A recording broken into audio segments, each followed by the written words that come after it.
If you're new to one bagging or just want to learn some tips for reducing the size of your carry-on, I think seeing examples of other people packing light can be very helpful. One of the advantages of one bag travel are the cheaper economy tickets that you can get for not checking a bag, or better yet, just using a personal item. For this flight, I flew United with their basic economy ticket, doesn't include a carry-on, and their personal item is smaller than most airlines at just 17 by 10 by 9 inches. I wanted to test a new bag, but it was a little bit over the limit. This is the Pakt 25-liter travel duffel, listed at 18.9 long by 10.2 high by 9.1 inches deep. This is gonna work for the width and the depth of my ticket. However, it's about 2 inches too long for the listed length. However, this bag is fairly soft-sided, so I was confident that if I underpacked it, I would be able to easily fit it in the United Sizer box. When I got to the airport, I tested it in their box. It fit easily. My plane wasn't full, so I ended up putting the bag in the overhead, but would have also fit easily under the seat. On a side note, I also tested the Osprey 26+6 when I was there. This bag is listed at 13 inches wide, which is a full 3 inches over the limit.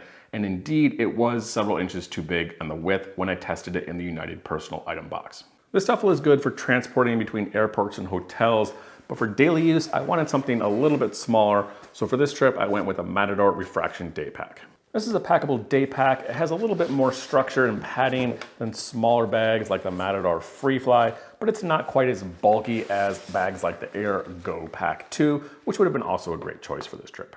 This worked out great, small enough to pack down into my duffel, but large enough to hold water bottle, snacks, umbrella, and a jacket in case it got chilly.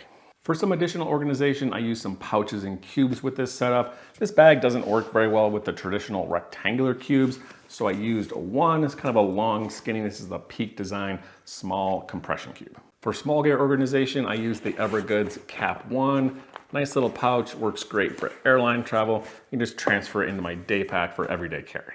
For clothes in this trip, I went fairly light. I was only gone for a total of 5 days, including travel days, so I didn't need a whole lot. It does get cold in New Orleans this time of year, so I did need to bring a jacket and some pants. These are all the clothes that I brought, including the polo that I'm wearing.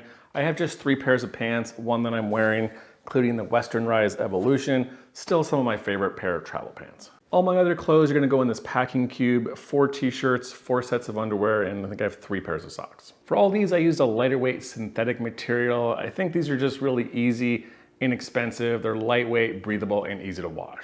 You can really cut your clothes down by using merino wool. For me, t-shirts just tend to be really itchy. I don't like it on my skin, but overshirts are the perfect use for me for merino wool. So to keep my bag light, I just went with 1 polo on this trip. This is the Woolen Prince PK Polo. I think it looks good. It's low maintenance and you can wear it several times without needing to wash it.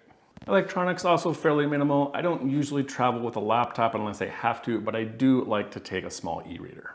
The rest of my electronics, phone, battery pack, charge cord, flashlight for the hotel. For the plane, I like to use a Google Pixel Buds Pro. These are noise canceling, small, and do a great job to block out airplane background noise. I couple these with my new favorite gadget. These are the AirFly Pro. They connect to the in-seat television via Bluetooth. For the aux cord, they connect to your earbuds. These work great and they're so small and light that it really takes up almost no room in your pack.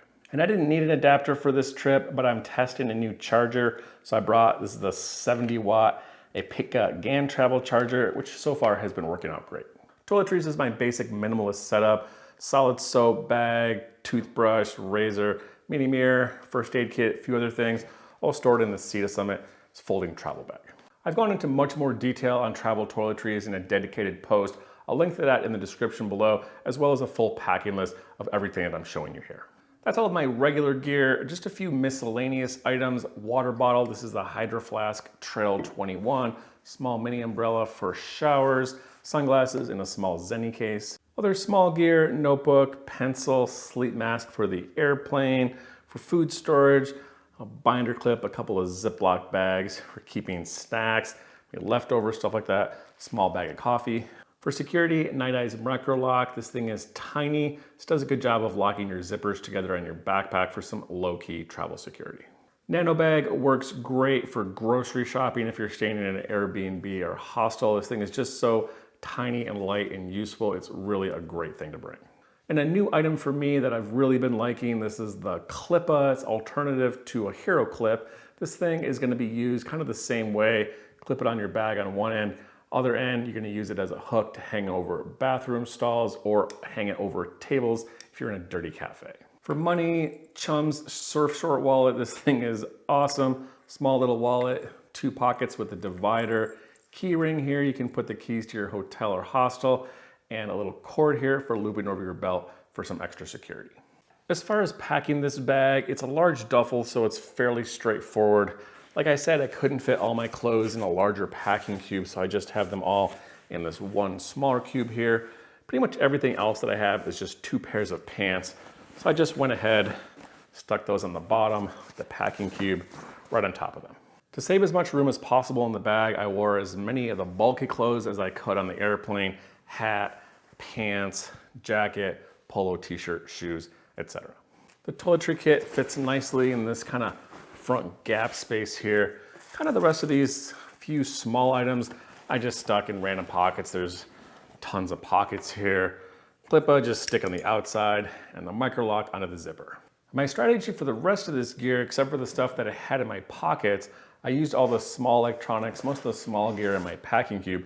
Everything else here, and I'm just gonna stick in my day pack. Before you get in the plane, just take your day pack, packed with all your gear, just stick it in the top of your bag here. This is gonna make you comply with your 1 bag carry regulations on your ticket. Everything's just all in 1 bag, but it's really easy when you get on the plane. You can just take this bag out, stick it under your seat, and everything you need for your flight is gonna be right there in front of you. As far as my experience with this setup, I think it worked out really great. This bag, despite being a little bit long, fit in the sizer box and worked as a personal item just fine. I had, I think, the right amount of clothes. I ended up having to wash 1 t-shirt in the shower, but that wasn't a big deal. It wasn't cold enough to need any more clothes than I had, but I don't think I was over or underdressed. And by wearing all my bulky clothes on the airplane, I was able to make this work much easier as a personal item. The only downside I can see with this setup is this duffel works great for carrying your gear in and out of the airport to the hotel. Really easy to pack. However, this isn't the kind of bag that you want to carry around all day, so you really do need to add an extra packable day pack. I hope you found this video useful to help slim down gear on your next trip. If you have any questions, let me know in the comments below. And again, thanks for watching.